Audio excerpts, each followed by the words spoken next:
कॉमिक्स्तान कब आया? कॉमिक्स्तान आया मैंने 2018 में किया है। तो वो भी बड़ा अच्छा interesting phase of my life है, क्योंकि व्हाट हैपेंड जब कॉमिक्स्तान सीजन 1 आया ना, तो वो ऑडिशंस के लिए they started reaching out to comedians. और कॉमेडियंस ना रियलिटी शो को बड़ा निचले नज़र से देखते हैं कि कॉमेडी में रियलिटी शो थोड़ी ना होता है भाई, ये तो स्किल है, ये तो आर्ट फॉर्म है, कंपटीशन थोड़ी ना होता है कॉमेडी में, सबका अपना अपना है ना। Okay. तो जब सीजन 1 आया तो मैंने भी सोचा, मैं है रियलिटी शो कौन जाएगा, तो मैं नहीं गया। मैं ऑडिशन देने नहीं गया।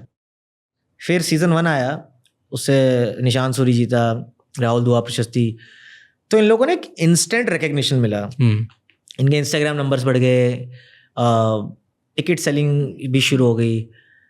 और मैं ये तो अच्छा है, मतलब मेरे को यूट्यूब से ये नहीं मिल रहा था उस टाइम जो इनको अमेजोन से मिल गया। प्लस उस शो की जो मुझे बेस्ट बात लगी, जो मेरे लिए बेस्ट बात लगी, कि उस शो में एक तो आप अगर सेलेक्ट हो जाओ तो आप एलिमिनेट नहीं होते हो, चाहे आप गंदा करो अच्छा करो, आपको सारे राउंड्स करने पड़ेंगे।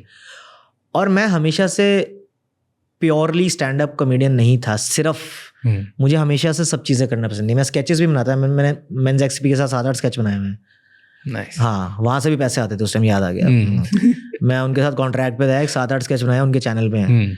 तो मैं I used to write, direct, act, everything, मतलब हाँ। तो मैं और लोगों को ले आता था, अपने थिएटर वाले लोगों को, सब मिलके बनाते थे। सब मिनी टीवी पे स्केचेस बनाए मैंने।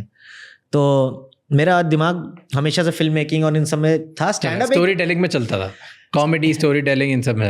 हाँ, मतलब मेरे को सिर्फ स्टैंड अप से नहीं हो पाता था। जैसे मेरे को ऐसे फुलफिल्ड नहीं फील होता था कि सिर्फ स्टैंड अप किया। तो जब कॉमिक्स्तान देखा मैं कहा ये परफेक्ट शो है मेरे लिए यार।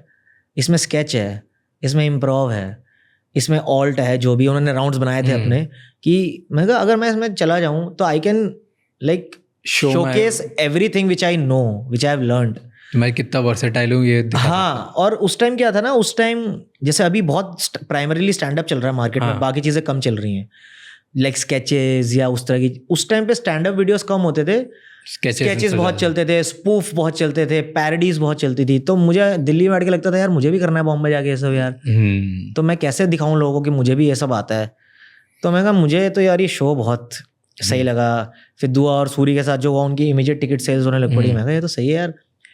तो फिर मैं कॉमेडियन से पूछने लगा, मैं कहा यार वो मुझे अप्लाई करना चाहिए। सब कह रहे हैं क्यों, तुझे क्या जरूरत है, तू तो ऑलरेडी अच्छा कर रहा है, तेरे क्या जरूरत है वहाँ जाने की। तो मैं कहा सही कह रहे हैं, अरे मैं तो अच्छा, मेरा मेट्रो वाला वीडियो आ चुका था तब तक ना। मैं कहा सही है, मेरे अभी 100-150 टिकट भी बिक जा रहे हैं, मुझे क्या जरूरत है करने की।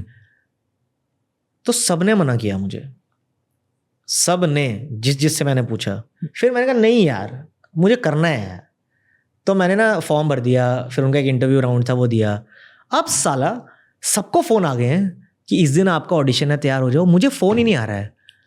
तो मेरी ना फटने लग पड़ी यार। तो मैंने निशान सूरी को कॉल किया। मैं कहा सूरी यार तू जानता है किसी को वहाँ पे, क्योंकि एक बार पूछियो ज़रा, मैं सेलेक्ट नहीं हुआ हूँ क्या, मतलब मेरा फ़ोन नहीं आ रहा है यार। कह रहा ऐसे कैसे सेलेक्ट नहीं हुआ तू, रुक मैं पूछता हूँ उनसे।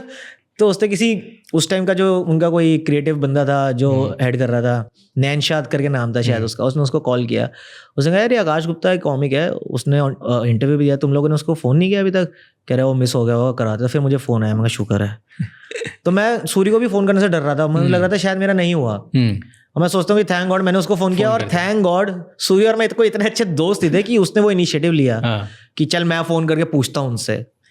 तो फिर मुझे कॉल आया। अब ऑडिशन जो था ना, इन लोगों के ऑडिशंस हुए थे फर्स्ट सीज़न के, दिल्ली में हुए, मुंबई में हुए। हमें उन लोगों ने 20 लोगों को सेलेक्ट करके मुंबई बुलाया, सीधा सेट पे डाल दिया। तो मैं एकदम आया और हम सेट पे आ गए एकदम। मैं को ये क्या चीज़ है भाई, ये टीन के डब्बे के अंदर क्या बना रखा है। ठीक है, मैं वो फॉग ये क्या है, वही तो बड़े स्टेज, एसी लगे हैं, लाइट है। तो उन्होंने कहा कल आपका यहाँ ऑडिशन है। अभी वर्ली साइड की गोरेगांव? नहीं इधर ही अम्बोली है जगह, अंधेरी के पास। अंधेरी, हाँ। फिल्माले नाम था शायद, फिल्माले स्टूडियो था शायद। तो उन्होंने कहा टेक चेक है, तो स्टेज मैनेजर से वहाँ वॉकी पहन के घूमते हैं वो। मैं कह रहे हैं यहाँ से आना है, यहाँ खड़े होना है ऐसे। ठीक है। तो मेरी ना फटी जा रही है भाई, फटी जा रही है। और हम सारे साथ ही ठहरे हुए हैं, दिल्ली वाले, मुंबई वाले। अगले दिन ऑडिशन है। ऑडिशन में सेलेक्ट होंगे 8 लोग, 8 या 10 जो भी। तो ना मैं इतना ज़्यादा नर्वस था, क्योंकि मेरे लिए ना उस ऑडिशन में सेलेक्ट होना बहुत ज़रूरी था। क्योंकि मुझे ये पता था एक बार मैं शो में चला गया तो चाहे मेरे 2 राउंड गंदे जाए, मैं तीसरे से अच्छा कर लूँगा। हाँ। ठीक है, और गंदे जाएंगे अच्छे जाएंगे, मिक्स होगा। तो अगर ऑडिशन का राउंड देखो ना, वो एपिसोड 0 है अमेजोन पे, एपिसोड 0 करके, ऐसे हाथ काँप रहा है मेरा। माइक पकड़ के। मुझे बस याद है मैं गया और मैं सीधा बोला, मैं कहा ये बुड्ढे लोग मुझे पसंद नहीं है। तो उस पर ना बिस्वा लाफ दिया, ठीक है। मैं कहा ओके बिस्वा हंस दिया। मैं आई कॉन्टैक्ट भी नहीं कर रहा हूँ उन लोगों से ना, मैं ऑडियंस को भी बस ऐसे देख रहा हूँ एक ब्लैंक स्पेस में, like I am not looking into their eyes.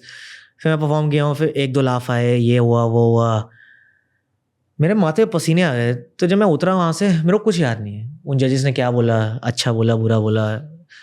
अच्छा बोला था कई लोगों ने, बुरा तो नहीं बोला था, ठीक है। तो फिर ना हम सब रूम में बैठे हैं, फिर एक करके सबको फ़ोन आ रहे हैं। तो जिसका फ़ोन बजता है वो कमरे से बाहर जा रहा है।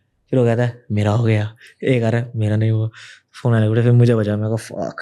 फिर मुझे फ़ोन आया, कह रहे congratulation Akash, you are selected. मैं कहा थैंक यू सो मच। तो then Comicstaan started. Thank you so much ये क्लिप एंड तक देखने के लिए। अगर आपको और भी ऐसी क्लिप्स देखनी है तो राज शमानी क्लिप्स चैनल को सब्सक्राइब कर लीजिए।